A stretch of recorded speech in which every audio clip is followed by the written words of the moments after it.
मिका संदेष्ट्याच्या पुस्तकातून घेतलेले वाचन. तू आकडी घेऊन आपल्या लोकांच चार, तुझ्या वतनातील मेंढरे कर्मेलाच्या जाळीत एकांती राहतात त्यांच चार.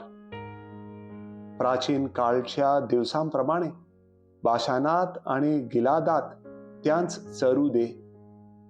तू मिसर देशातून बाहेर निघालास त्या दिवसांप्रमाणे त्याला मी अद्भुत कृत्ये दाखवीन. तुझ समान देव कोण आहे? तू अधर्माची क्षमा करतोस, आपल्या वतनाच्या अवशेषाचे अपराध मागे टाकतोस. तो आपला राग सर्व काळ मनात ठेवणार नाही, कारण त्याला दया करण्यात आनंद वाटतो. तो वळून पुन्हा आम्हावर दया करील, आमचे अपराध पायाखाली तुडवील. तू त्यांची सर्व पापे समुद्राच्या डोहात टाकशील.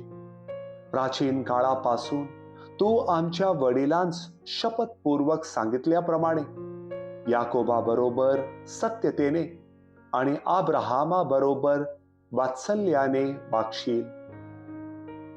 प्रभूचा शब्द. देवाला धन्यवाद.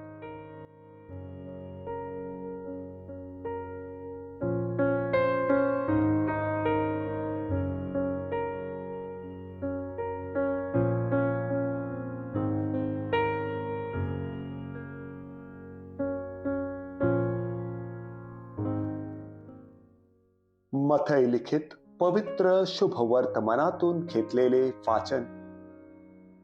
येशू लोकसमुदायाबरोबर बोलत असता पहा, त्याची आई आणि त्याचे भाऊ त्याच्या बरोबर बोलण्यासाठी बाहेर उभे राहिले होते. तेव्हा कोणी एकाने त्याला सांगितले, पहा, आपली आई आणि आपले भाऊ आपणाबरोबर बोलण्यासाठी बाहेर उभे राहिले आहेत. तेव्हा त्याने सांगणाऱ्याला उत्तर दिले, कोण माझी आई आणि कोण माझे भाऊ? आणि तो आपल्या शिष्यांकडे हात करून म्हणाला, पहा, माझी आई आणि माझे भाऊ. कारण जो कोणी माझ्या स्वर्गातील पित्याच्या इच्छेप्रमाणे करतो, तोच माझा भाऊ, बहीण आणि आई. प्रभूचे शुभवर्तमान. हे प्रभू येशू ख्रिस्ता, तुझी स्तुती असो.